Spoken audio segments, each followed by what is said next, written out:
তুষার ভাই, একটা জিনিস মানে সংসদ অধিবেশন যখন শুরু হয়, আপনি যে কিছু একটা অ্যাড করতে চেয়েছিলেন, ওটা অ্যাড করবেন একসাথে বলবেন? আচ্ছা, একসাথে বলবেন। স্পিকার নির্বাচন নিয়ে যেহেতু সাংবিধানিক এক ধরনের যে ব্যত্যয় না ঘটিয়ে একটা জিনিস দেখানো, মানে কোনো ব্যত্যয় ঘটে নাই বাংলাদেশে, যেভাবে সরকার শেখ হাসিনা চলে গেছে এবং সে রিজাইন দিয়ে গেছে রাষ্ট্রপতির কাছে, এবং রাষ্ট্রপতি পরবর্তীতে একটা অন্তর্বর্তী সরকার তারা শপথ নিয়েছে, নির্বাচন কমিশন গঠন হয়েছে এবং সংসদীয় পদ্ধতিতে নির্বাচন হলো, ব্যাপারটা তো তাই। সেইখানে স্পিকার কিন্তু আগের তার স্পিকারের ভূমিকাটা এখন পর্যন্ত আইন, মানে আপনি আইনের মানুষ না, হয়তো ধারণা থেকেই বলবেন যে স্পিকার শিরিন শারমিন চৌধুরী আগে যিনি ছিলেন আওয়ামী লীগের সময়, তিনি নাই, কিন্তু তারও বর্তমানে তিনি তো রিজাইনও দেন নাই। ডেপুটি স্পিকার, তারও খবর আমরা ওইভাবে ঠিক জানি না। তো সেই জায়গাটায় স্পিকার নির্বাচনে আমি জানি না আইনের কোনো ব্যত্যয় ঘটেছে কিনা, এই বিষয়ে নিয়ে আপনি কিছু বলতে চান? আইনের ব্যত্যয় মানে স্পিকারের শপথ গ্রহণ করানোর কথা ছিল, স্পিকার আসবেন। জি, স্পিকারকে তো পাওয়া যায়নি। স্পিকার কোথায় আছেন সেটা কেউ নির্দিষ্ট করে বলে নাই। স্পিকার নিজেও তার অবস্থান কাউকে জানান নাই। অর্থাৎ স্পিকারকে না পাওয়া গেলে পাওয়ার কথা ডেপুটি স্পিকারকে। ডেপুটি স্পিকার আছেন জেলখানায়। তো সেই কারণে এইটারও বিধিবিধান সম্পর্কে আমিও পরিষ্কার না, মানে বিধিবিধান আছে একটা, কিন্তু সেই বিধিবিধান যদি কেউ না পাওয়া যায়, যদি রিজাইন না করেন, কাউকে যদি না পাওয়া যায়, তাহলে তারও বিধিবিধান আছে, সেইভাবে হয়েছে। না পাওয়া যাবে, জেলে আছে মানে সরকারের কাস্টডিতে জেলে আছে, মানে জেলে আছে মানে তো এই না যে সরকার তাকে ছাড়িয়ে নিয়ে আসবে। না, ছাড়িয়ে নিয়ে আসবে, সে তো রিজাইনও করতে পারতো। কে? Deputy speaker. Deputy speaker resignation না দিলে কি সংসদ তো ভেঙে দেওয়া হয়েছে? আর স্পিকার তো আছেন কোথাও না কোথাও। স্পিকার তো মৃত না, গুমও হন নাই, কোথাও আছেন। আচ্ছা, স্পিকারের অনুপস্থিতিতে ডেপুটি স্পিকারকে নিয়ে আসা যেত, কিন্তু স্পিকারকে সরকার আনে নাই। জেলখানে আছেন। ওনাকে তো মুক্তি দিলে বিশেষ ব্যবস্থায় মুক্তি দিয়ে না। দেখেন, এই ব্যাপারে তুষার ভাই যেটা বললেন যে স্পিকার থাকলে স্পিকার শপথ পড়াবেন, স্পিকার না থাকলে ডেপুটি স্পিকার, এবং ডেপুটি স্পিকার না থাকলে সেখানে কিন্তু প্রধান নির্বাচন কমিশন, এটা কিন্তু আইনেই আছে, এটা আইনগতভাবেই হয়েছে। আর হলো যে আপনার কেউ যদি জেলে থাকেন,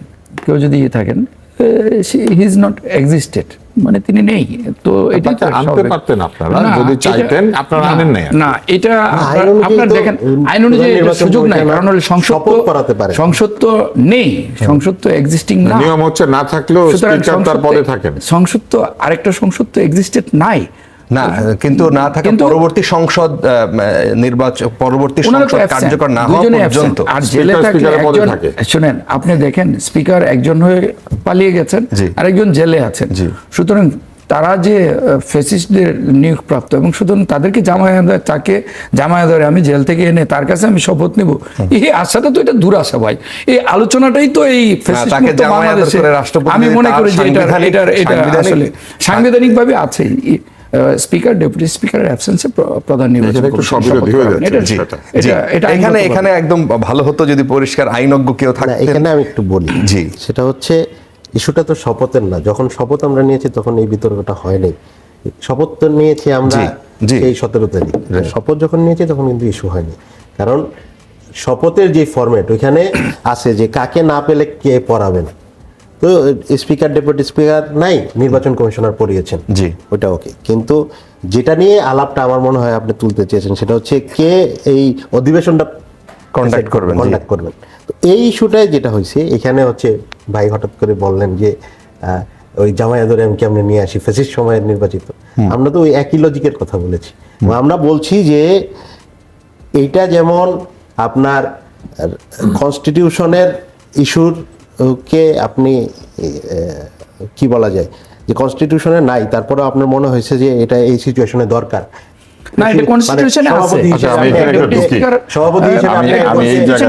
আমি এই জায়গায় একটু ঢুকি। প্রথম বিষয় হচ্ছে স্পিকার পরবর্তী সংসদ না হওয়া পর্যন্ত স্পিকারই থাকে, কিন্তু সেই স্পিকারকে পাওয়া যাচ্ছে না।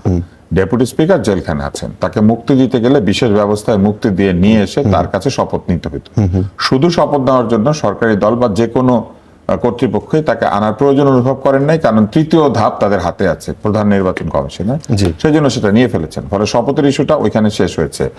আর সংসদ সদস্য যেটা বলেছেন, সংসদ সদস্য যেটা বলেছেন আপনি আসেন, সেটা হচ্ছে যে প্রথম অধিবেশনে সভাপতিত্ব কে করবে? প্রথম অধিবেশনে এই দুজন না থাকলে পরে সভাপতিত্ব কে করবে? নতুন স্পিকার নির্বাচিত করে তাকে সভাপতিত্ব করতে দেওয়া হয়েছে।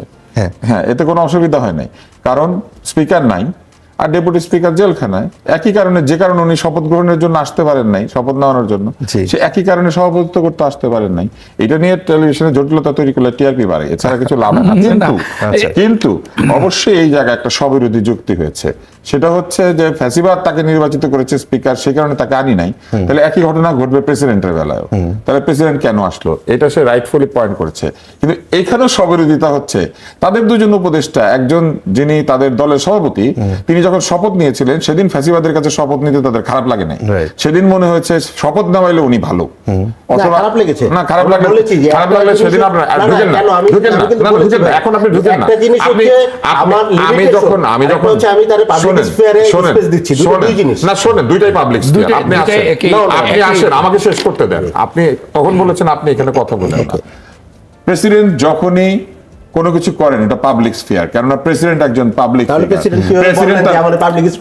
উনি মাঝখানে কথা বলতে বলেন, ওনারা সংসদে এটা করে, ওনারা সংসদে শেষ করি, তারপরে ওনারা সংসদে এটা করে, একটু পরে প্ল্যাকার্ড বের করতে পারে।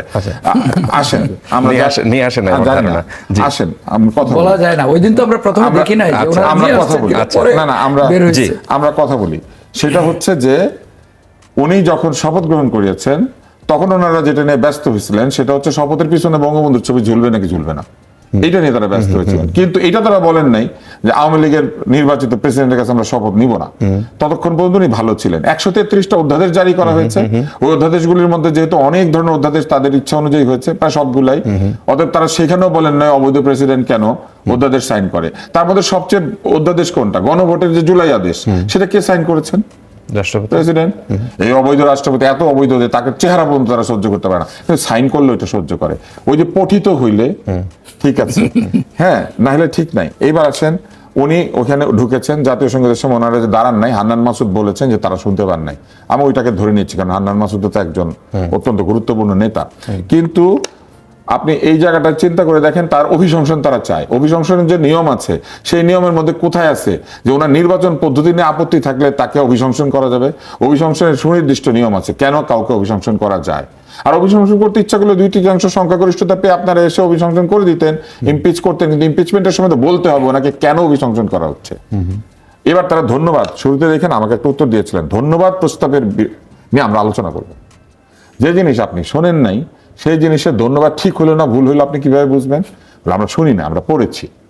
তো পড়িয়া আমরা এই ধন্যবাদ প্রস্তাব নিয়ে আলোচনা করবো। তাহলে এটাও তো ওনারা পারেন, ধন্যবাদ প্রস্তাবে সরকার কি কি বলবে এটা ওনারা পড়বেন, শুনবেন না, ওনারা সংসদের বাইরে থাকলেন, পরে পড়ে টরে এসে উত্তর দিলেন।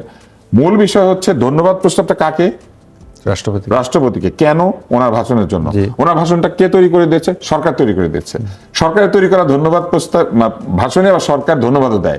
এই কাণ্ডটা কে করেছেন? শেখ হাসিনা। শেখ হাসিনা কি করেছিলেন? আব্দুর রহমান বিশ্বাস বক্তৃতা দিবে, ফলে যদি উল্টাপাল্টা বলে, এই জন্য আইন বানিয়ে ফেলেছিল শুরুতেই যে প্রেসিডেন্টের লিখিত বক্তৃতা মন্ত্রী পরিষদ অনুমোদন করবে। তাহলে মন্ত্রী পরিষদ হচ্ছে প্রেসিডেন্টের বক্তৃতার সম্পাদক মন্ডলী, তারা ভালো করে দেখে দেয় কোনটা বলবে কোনটা বলবে না, আদতে লিখেই দেয়। তো অতএব বিএনপি অবস্থাটা চিন্তা করেন, এখন ওই আইনের কারণে নিজেদের লিখে দেওয়া প্রস্তাবকেই নিজেদেরকে ধন্যবাদ দিতে হচ্ছে, কারণ আইন ওইটা করেছে। এবং এই কাণ্ডটা আওয়ামী লীগও করতো, নিজেদের লিখে দেওয়া প্রস্তাবই তারা ধন্যবাদ দিত, কিন্তু তাতে তাদের খুব একটা খারাপ লাগতো না, কারণ প্রেসিডেন্ট তো তারাই বানিয়েছে, অতএব তারা এটা নিয়ে মন খারাপ করতো না। এখন আপনি অবস্থাটা দেখেন, এখন অবস্থা হচ্ছে প্রেসিডেন্ট রেখে গিয়েছেন শেখ হাসিনা এবং তার সরকার, কিন্তু প্রেসিডেন্ট সাংবিধানিকভাবে যা করা দরকার সবকিছুই করেছেন। উনি কিন্তু এখন এই বক্তৃতা দিয়েছেন সাংবিধানিক বাধ্যবাধকতার কারণে, আগেও যখন দিতেন তখন এটার কারণেই দিতেন, এবং তাকেই সাংবিধানিক বাধ্যবাধকতার কারণেই ওই শপথের সময় আনা হয়েছিল, রেফারেন্সের সময় আনা হয়েছিল। অন্তর্বর্তী সরকার কি করে তৈরি হলো? বলা হলো প্রেসিডেন্ট 106 ধারায় রেফারেন্স চেয়ে এই অন্তর্বর্তী সরকার তৈরি করেছে। মানে প্রেসিডেন্ট যখন আদালতের কাছে রেফারেন্স চায় ডক্টর ইউনূসকে প্রধান উপদেষ্টা বানানোর জন্য, তখন উনি ঠিক আছে, তখন উনি ফ্যাসিবাদের দোষর না, কারণ ইউনূস সাহেব উপদেষ্টা হবেন। আপনি আর আমি হইলে তখন কিন্তু আবার দোষর হয়ে যেত, কারণ আমাদের দুজনকে ওনাদের পছন্দ না, ইউনূস সাহেবকে পছন্দ। ওনাদের পছন্দের সাথে যেটা যেটা মিলে ওইটা ওইটা ঠিক আছে, যেটা যেটা মিলে না সেটা ফ্যাসিবাদী, সেটা দোসর, সেটা ট্যাগ, সেটা কালচারাল ফ্যাসিস্ট, সেটা গণমাধ্যম ফ্যাসিস্ট। ফ্যাসিস্ট শব্দটাকে ওনারা বেশ একটা সুন্দর জায়গায় নিয়ে গেছেন। এখন দেখলে মনে হবে যে আপনিও ফ্যাসিস্ট, আমিও ফ্যাসিস্ট, সবাই ফ্যাসিস্ট, খালি ওনারা ছাড়া, ওনারা কেউ ফ্যাসিস্ট না। কিন্তু ওনাদের দলের মধ্যে এমন লোক আছে যারা ফ্যাসিস্টদের প্রধানতম ব্যক্তির জন্য বক্তৃতা দিয়েছেন, এবং সেই বক্তৃতা আবার তাদের খারাপ লাগে না। ওই বক্তৃতার জন্য ওনারা বলেন না যে তুমি যে এত সুন্দর বক্তৃতা দিয়েছিলে, এইভাবে দিয়েছিলে, সেজন্য তুমি ফ্যাসিস্ট। কি বলে জানেন? তখন দিতে বাধ্য হয়েছিল। অন্যরা করলে বাধ্য হয় না, ওনারা করলে বাধ্য হয়। ওনাদের সমস্ত কিছু হচ্ছে সুবিধাজনক, যেটা এটাকে বলে আর্গুমেন্ট অফ কনভিনিয়েন্স, সুবিধার যুক্তি। যে যুক্তি যেখানে সুবিধা পাওয়া যায় ওনারা সেটা দেন। আচ্ছা, আব্দুল্লাহ আল আমিন, এই বিষয়ে আপনার বক্তব্য ছিল আর কি, যে আপনারা সুবিধা অনুযায়ী যে সময় দরকার ছিল সেই জিনিসটাকেই সাপোর্ট করে গেছেন, যেটা শপথ থেকে শুরু করে ওই অধ্যাদেশ অনুমোদন পর্যন্ত, ধন্যবাদ দেওয়া পর্যন্ত, তার বাকিগুলোকে কেন আপনারা আমি কিন্তু শুরুতে বলেছি যে যেখানে আমরা বলেছি যে আমরা তো কোনো অগণতান্ত্রিক প্রক্রিয়া যেতে চাই না, অবশ্যই গণতান্ত্রিক প্রক্রিয়া আমরা থাকতে চাই। আবার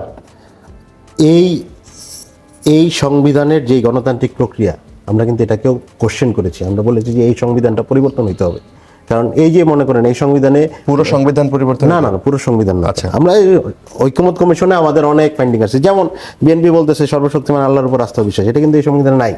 এটা তো পরিবর্তন করতে চায় তারা, পরিবর্তন করতে হবে না। তো না থাকার পরেও ওনারা এটা ঝুলাই দিচ্ছেন কোথায়? পার্লামেন্টে। তো ঠিক আছে, কিন্তু সংবিধানে কিন্তু নাই। তো এখন এই যে পরিবর্তন করতে হবে, আবার বর্তমান সংবিধান অনুযায়ী কিন্তু এটা পরিবর্তন করতে পারবে না। পরিবর্তন করতে হইলে 2/3 মেজরিটি দিয়েও এটা পরিবর্তন করতে পারবে না। পারবেন না। এটা যেটা বেসিক স্ট্রাকচার, সেটা হচ্ছে পঞ্চদশ সংশোধনীতে হাসিনা এইভাবে ফ্রেমওয়ার্কটা বানাইছেন এই সংবিধানে, যেটা এটা পারবে না। তো পঞ্চদশ সংশোধনীর একটা পার্ট, যেটা তত্ত্বাবধায়ক সরকার, ওইটা বাতিল হয়েছে, কিন্তু এই ফরম্যাটটা তো আছে। তার মানে ওনারা যেই সংবিধান সংশোধনের কথা বলে, বর্তমান সংবিধানেই কিন্তু এটা অনেক ক্ষেত্রে পসিবল না। কিন্তু তারপরেও সংবিধানের এই যে দোহাই দেওয়া, আমরা এটারই বলতেছি যে আসলে এই সংবিধানের অনুযায়ী অনেক কিছু হয় নাই বা হওয়া সম্ভব হয় নাই। ওনারা যে যতটুকু সম্ভব হয় মানে নিজেদের পক্ষে ওটারে সম্ভব করছে, আর যতটুকু নিজের পক্ষে যায় নাই ওটারে সম্ভব করেন নাই। তো মূল ঘটনাটা হচ্ছে এই জায়গায়। আরেকটা ব্যাপার হচ্ছে, এখানে সুবিধার কোনো ইস্যু না, ইস্যু হচ্ছে আমি বলেছি যে আজকে আমি রাষ্ট্রপতির অভিশংসন চাই, মানে এই মুহূর্তে আমি রাষ্ট্রপতির অভিশংসন চাই। কিন্তু কোশ্চেন হচ্ছে বাংলাদেশে এই মুহূর্তে রাষ্ট্রপতি কে? শাহাবুদ্দিন চুপ্পু। তাকে আমি মহামান্য মনে করি না, তাকে আমি মনে করি না যে তার কোনো নৈতিক ভিত্তি আছে, ঠিক আছে, কিন্তু অভিশংসনও চাই। কিন্তু এখন পর্যন্ত তো উনি রাষ্ট্রের সাংবিধানিক প্রধান। তো এখন যদি একটা ল বা একটা অর্ডিন্যান্স, এখন তো সংসদ আছে, অর্ডিন্যান্স জারি হবে না, কিন্তু যদি কোনো ল তার স্বাক্ষরিত হইতে হয়, তাহলে তো অবশ্যই সাংবিধানিকভাবে বা গণতান্ত্রিক প্রক্রিয়া যদি আমি এনকারেজ করি, আমি তো রাষ্ট্রপতিরা হঠাৎ করে ছুঁড়ে ফেলতে পারবো না, ধাক্কা দিয়ে দিতে পারবো না, আমি তো একটা সাংবিধানিক প্রক্রিয়ায় যেতে হবে। তো যাইতে হইলে আমার কিন্তু যতক্ষণ তাকে আমি না সরাইতে পারছি, তার যে ফর্মাল ওয়ার্ক, ওইটার মধ্যে আমার তো রাষ্ট্র পরিচালনা করতে হবে, তো আমি কিন্তু ফর্মাল ওয়ার্ককে তারে রাখবো। কিন্তু আমার যেটা কোশ্চেন, সেটা হচ্ছে গণ অভ্যুত্থানের পরে পাবলিক স্ফেয়ারে মহামান্য রাষ্ট্রপতি হিসেবে তাকে যেই এনকারেজ করা, তাকে যে নিয়ে আসা, যেমন ভাই বলছেন যে পাবলিক স্ফেয়ারে তো উনি ছিলেন না, উনি নিজেই বলছেন যে আমার পাবলিক স্ফেয়ারে আসতে দেয়নি, উনি নিজে বলতেছেন, মিডিয়ায় বলেছেন যে ইন্টারিম আমাকে আসতে দেয়নি। তো এই যে আসতে দেয়নি, ওটা হচ্ছে জনগণের অভিপ্রায় ছিল, আমরা মনে করি আমাদের অভিপ্রায় ছিল। রাষ্ট্রপতি যখন বক্তব্য দিয়েছেন, কেন অভিপ্রায় ছিল আমি বলি, রাষ্ট্রপতি যখন বক্তব্য দিচ্ছেন তখন আমাদের ওই যে 2 চোখ হারানো মাহবুব ভাই ছিলেন ওইখানে, আমরা ওয়াকআউট করেছি, উনিও ওয়াকআউট করেন। উনি তো এনসিপি করেন না, উনি তো জামাত ইসলাম করেন না, উনি অভ্যুত্থানে আহত। আমি ওনাকে জিজ্ঞেস করলাম আপনি ওয়াকআউট করলেন, বললো যে বিএনপি তো অভ্যুত্থানের আকাঙ্ক্ষার ধারণ করলো না, উনি আমাকে বলেছেন। তো এই যে ব্যাপারটা, উনি কোত্থেকে ওয়াকআউট করলেন? ওয়াকআউট বলতে কি, উনি তো পার্লামেন্ট মেম্বার না, কিন্তু উনি বিএনপি গ্যালারিতে ছিলেন, উনি ওয়াকআউট বলতে হচ্ছে বের হয়ে গেছেন। ওয়াকআউট শব্দটার আপনি অপব্যবহার করেন। না, অপব্যবহার না, একজন সংসদ সদস্য না হলে তো আর ওয়াকআউটের প্রশ্ন বের হয়ে গেল, ওয়াকআউট মানে উনি বের হয়ে গেলেন, হল থেকে বের হয়ে গেলেন, হ্যাঁ বের হয়ে ওয়াকআউট হলো। আচ্ছা, একজন ব্যক্তি সংসদ সদস্য না হলে একই সাথে বের হয়ে গেলেন, ওয়াকআউটের প্রশ্ন। তো এখন উনি অন্য দিক দিয়ে বের হয়েছেন, আমরা তো আমাদের জায়গা থেকে বের হয়ে তার সাথে দেখা এটা বলছে। তো আমার বক্তব্য কিন্তু আমাদের এইখানে আমরা বলেছি যে যতক্ষণ পর্যন্ত তাকে অভিশংসন হবে না, রাষ্ট্রীয় ফর্মালিটির কাজে যদি তাকে দরকার পড়ে ওইখানে ফর্মালিটি উনি পালন করতে পারেন হয়তোবা, কিন্তু ওনার এই লজিক নাই, উনি কন্টিনিউ করবেন, পাবলিক স্ফেয়ারে থাকবেন, বক্তব্য দিবেন অ্যাজ এ মহামান্য রাষ্ট্রপতি। অন্য রাষ্ট্রপতিরা যেই ধরনের অবস্থান, সুযোগ সুবিধা এবং হচ্ছে যেই ধরনের পাবলিক অ্যাকসেপ্টেন্স পায়, ওটারে আমরা মনে করি না যে তার ওটা আছে। মহামান্য রাষ্ট্রপতি শপথ নেওয়ালো সেটা পাবলিক স্ফিয়ারের কাজ না, সংসদ সদস্য ফর্মালিটিস বলতেছি আমরা, ওটা আইনি উনি আসছেন তো, উনি এসে শপথ করিয়েছেন, এমন তো না যে উনি লিখে আদেশ করে পাঠিয়েছেন। ওনাকে পাবলিক স্ফিয়ারে আসতে ওনাকে জামাতে নামাজ পড়তে দেন নাই এবং পাবলিক স্ফিয়ারে আসতে দেয় নাই, সেটা তো অন্যায় করেছে, উনি এটা বলেছেন।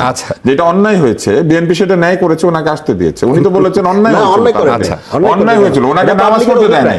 আপনি আমরা বলেন কোন মুসলমানকে নামাজ পড়তে বাধা দেয়, ঈদগাতে যেতে বাধা দেয়, এটা আছে নাকি? এটা জনগণের অভিপ্রায়। আপনি ঈদগাতে যেতে পারবেন না, মুসলমানের অধিকার আছে যে কোনো ঈদগাতে। জনগণের অভিপ্রায় কি হাসিনা এখন ওপেন ঘুরবে বাংলাদেশে? উনি যদি ঈদগাতে যেতে চায়, উনি যদি না, হাসিনা এখন ওপেন ঘুরবে। এগুলো হচ্ছে, এগুলাকে কি বলে জানেন? এগুলাকে বলে হচ্ছে বেসিক্যালি ফ্যালাসিয়াস যুক্তি। এখানে উনি হাসিনাকে ডেকে আনছে। হাসিনা এখানে আলোচনার বস্তুই না। এক, দুই হচ্ছে শেখ হাসিনা কি নামাজ পড়তে ঈদগাহে যাবেন? আমি ঈদগাহের কথা বলেছি। একজন মুসলিম পুরুষ ঈদগাহে নামাজ পড়তে যাবেন, উনি সেখানে এন্টাইটেলড। উনি কি বন্দী ছিলেন? উনি কি জেলখানায় আবদ্ধ ছিলেন? উনি কি এমন ছিলেন যে ওনার নামাজ পড়তে যেতে কেউ বাধা দিতে পারে? আপনি বাংলাদেশে যেখানে নামাজ পড়তে যেতে চান, একজন মুসলিম পুরুষকে আপনাকে সেখানে নামাজ পড়তে যেতে দিতে হবে, ওনারা বাধা দিচ্ছেন। অবশ্য উনি ইন্টারভিউতে বলেছেন যে তিনি কাইন্ড অফ বন্দী ছিলেন। না, যদি বন্দী থেকে থাকেন তাহলে তাকে বন্দী যারা করেছিল তাদেরকে জবাব দিতে হবে। এই বন্দী কারা করেছিল? বন্দী করেছিল ইউনূসের সরকার। ইউনূস সাহেব সেটা জবাব দিবেন। কিন্তু এটার সাথে হাসিনার কি মজাটা কি জানেন? একজন বলল, ভাই আমি এখানে ঢোকার অধিকার রাখি, আপনি দরজাটা বন্ধ করে দিলেন, বললেন না আপনি অধিকার রাখেন না। তারপর উনি বললেন না দেখেন আইনে আছে। তখন আপনি এখানে ঢুকতে পারেন বলে কি একজন খুনিও এখানে ঢুকতে পারবে? কোনো কথা?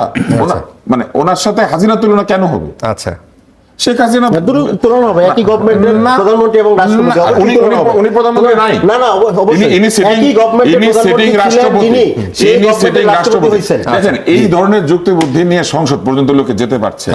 আপনি আমাকে একটা জিনিস বলেন, একটা লোক এখানে নাই, সে কনভিক্টেড, একবার বলছে যে স্পিকার আসতে পারে নাই কারণ কি শুধু জেলখানে আছে, আর উনি কনভিক্টেড হয়েছেন, ওনার বিচারও হয়েছে, ওনার একটা সাজাও হয়েছে, এবং উনি বাংলাদেশে নাই। কিন্তু প্রেসিডেন্টের কথা বলার সাথে সাথে বলে কি তাহলে উনি ফিরতে পারবে? এটা হচ্ছে তাদের সব জায়গাতে এই তরকারি হলুদের মতো কিংবা তরকারিতে আলুর মতো, কিছু যেখানেই পারবে না সেখানে এসে বলে তাহলে কি আপনি মনে করেন শেখ হাসিনাকে এখন ফেরত আনা দরকার?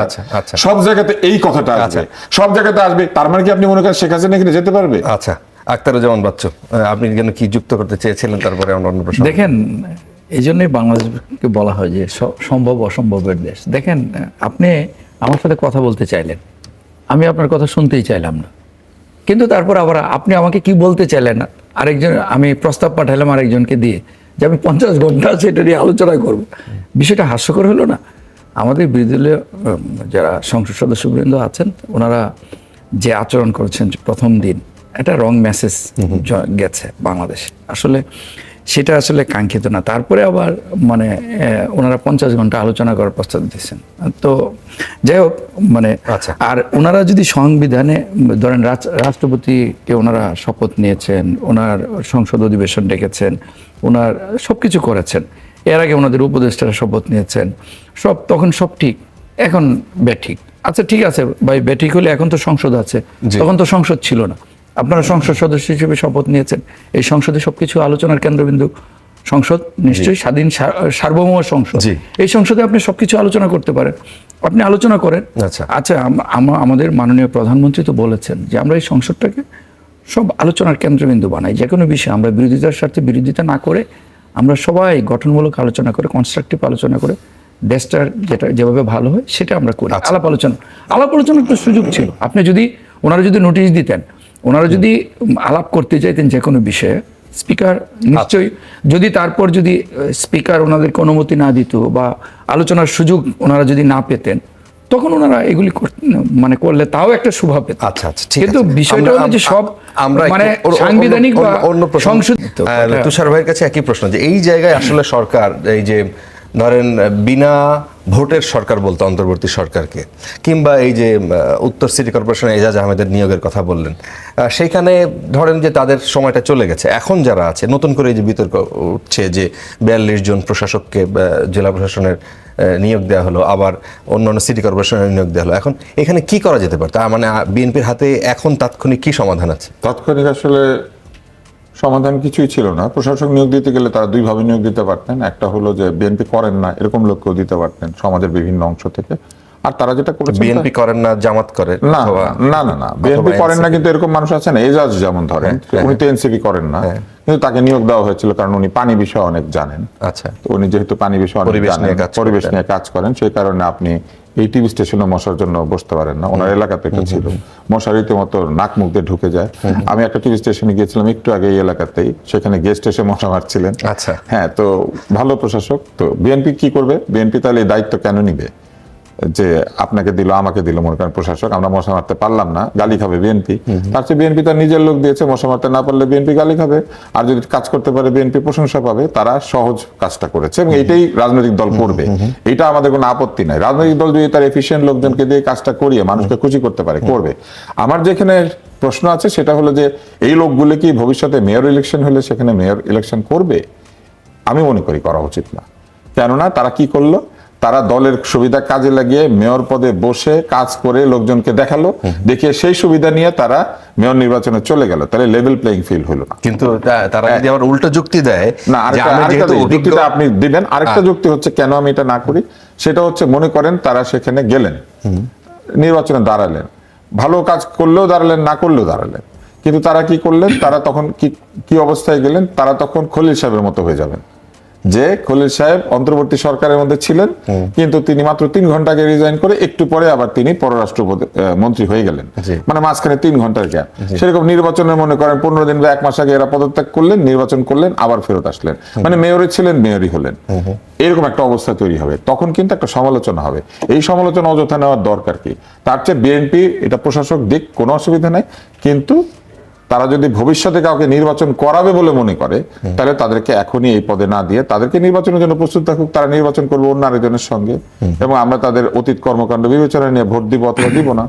কিন্তু যদি তারা এখান থেকে নির্বাচনটা করে, তাহলে লেভেল প্লেইং ফিল্ড হবে না। এবার আপনি বলতে পারেন যে বিরুদ্ধে যারা বলছেন তারা কি বলছেন। আর না, বিরুদ্ধে মানে আপনি যে যুক্তিটা দিলেন, বিরুদ্ধে যদি সেই যুক্তি দেয় যে আমি তো এখন একজন প্রশিক্ষিত, একজন অভিজ্ঞ প্রশাসক হয়েছি, এখন আমি অভিজ্ঞ মেয়র হিসেবে দায়িত্ব পালন করতে চাই, তাহলে তো মানুষ আমাকে এবার আমার মানুষ আমাকে ভোট দিয়ে অথবা না দেখে মানুষের সিদ্ধান্ত। মানে তাহলে হলো ডক্টর মোহাম্মদ ইউনূস ইলেকশনে দাঁড়িয়ে বললেন তাহলে তো আমি একজন অভিজ্ঞ প্রধানমন্ত্রী হয়েছি, একাডেমি প্রধানমন্ত্রী হলাম।